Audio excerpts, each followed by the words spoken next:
And with that, the lineup flips over. It's Dylan Baker stepping in now.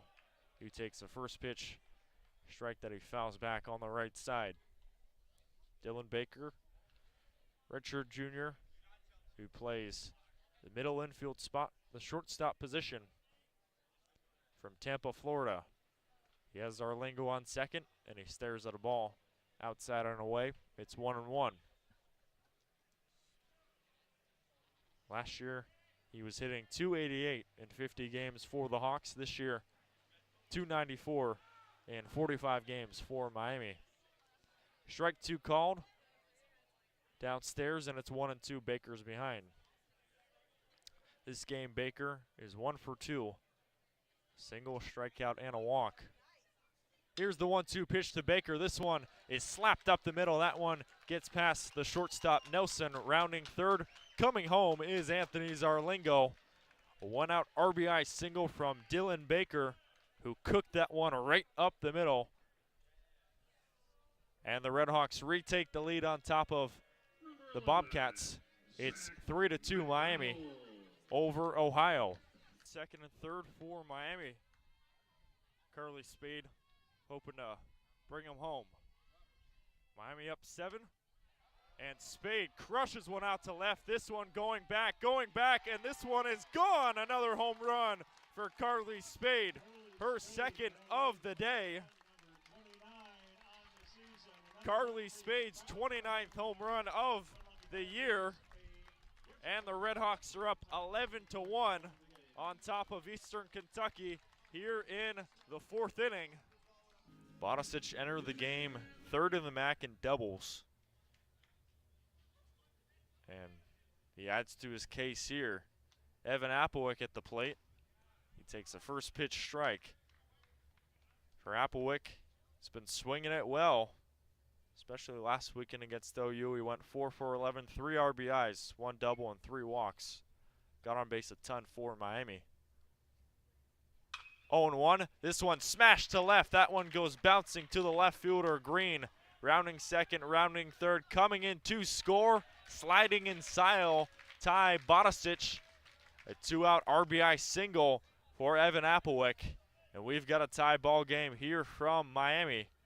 It's 1-1 Miami versus ETSU here in the first. RedHawks up by 12. Here comes Makai Cooper, a ton of contact, missed it first. Anderson Marambo able to clean it up, count it and a foul, send the big man to the free throw line. And the RedHawks have a chance to make this once more their biggest lead of the game. They're up 63-49, can make it 64-49 with the free throw. Herho missed the near corner tray. Hennessy Lou Brown picks it up and sinks it. Hennessy Lou Brown, she is on fire. Now 2 3-pointers made, and the RedHawks are up by 10, 23-13 here in the second. Here's Tesson on the left wing. Back over far side, that's Tempe. Down low, here is Norris. Norris corralled by 2 defenders right at the rim. Nice Jean block.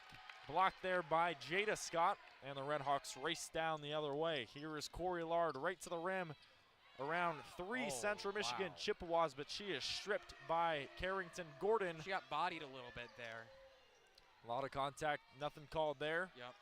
Lisa Tesson on the far side. Back up top, that one nearly taken away. Good contact there from Lou Brown. And here comes Tesson downhill. Tiana Tempe defended by Lard. Near wing, here is Rochelle Norris, who tries the hook shot, misses it. Great defense there from Treader. Outstanding straight-up defense once again. That's what they gotta have more of that. Treader's got herself a double-double. She's got 11 rebounds and 21 now. Double-double, and Treader right at the rim. Right on cue. Had a completely open area there. She sinks it, and Miami RedHawks are tied with the Chippewas, 44-44. In some trouble here. He was in the last inning. Zaborowski crushes one out to center, and this one is gone. Another home run for Rakin Ryland Zaborowski. A 3-run moonshot out to center, and the RedHawks are up 5-2.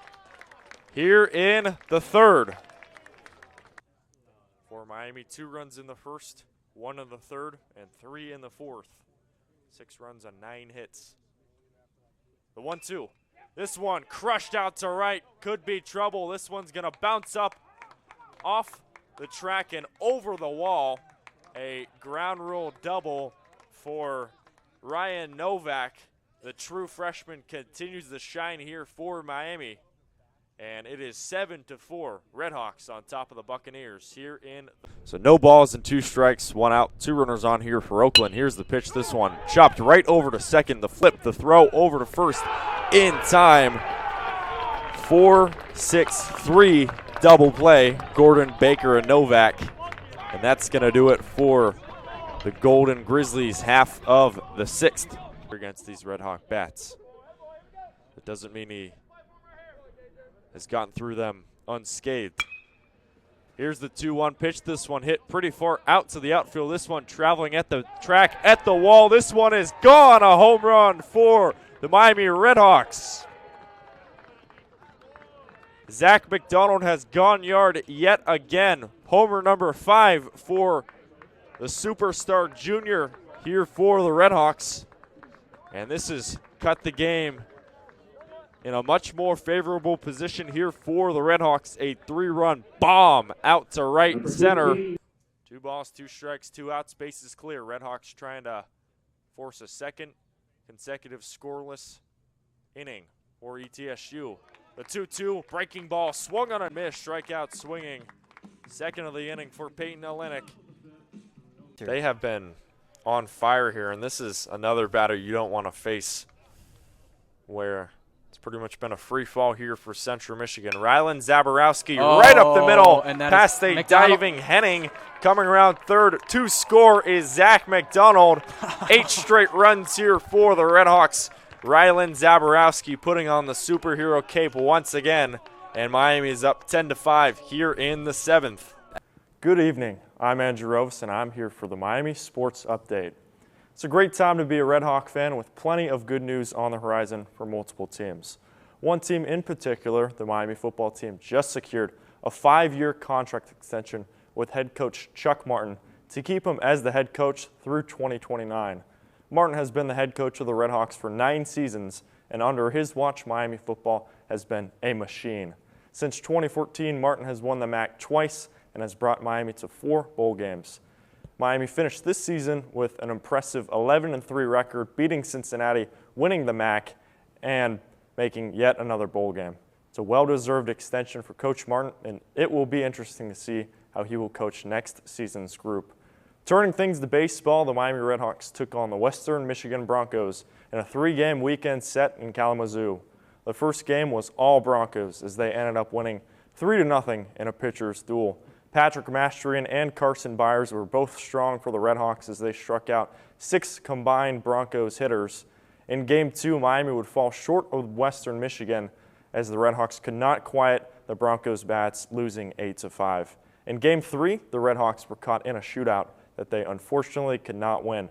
Miami lost a tough one, 17-11, but it was really a fun game to watch. Some key performers for the RedHawks were Evan Applewick, Rylan Zaborowski, and David Novak.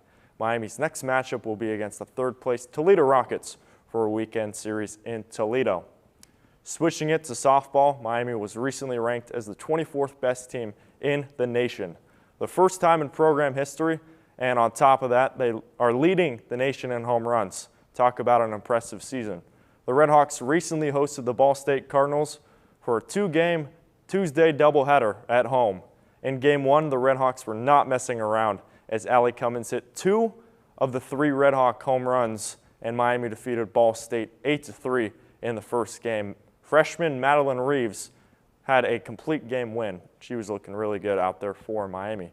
In Game 2, it was much closer for the RedHawks, but they took down Ball State 4-2. The game was all about pitching as Addie Jarvis threw 7 strong innings, striking out 6. Holly Blaska led the team in hits with 2, and she also blasted off with a huge 2-run home run in the first. The RedHawks are currently on a 21-game winning streak and will head out to Mount Pleasant for a 3-game weekend set against the Central Michigan Chippewas. I'm Andrew Relvas, joined alongside Ethan Kolb, here for the Miami Sports Update.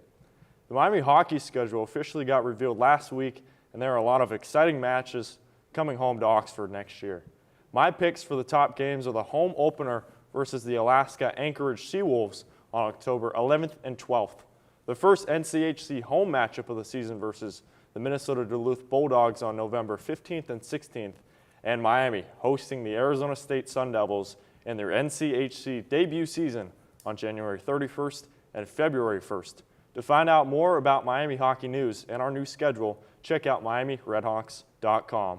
For Miami women's tennis, their season has been nothing short of special. They finished the regular season third in the MAC, and they played strong in postseason play by taking down the Western Michigan Broncos 4-2 in a semifinals match.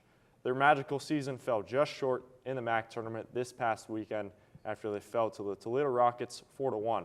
Some standouts from this weekend were from Sarah Zalukar and Amelia Valentinson, who together won a doubles match 6-3. Freshman Lauren Joyce as well impressed by winning a hard-fought singles match in 3 sets.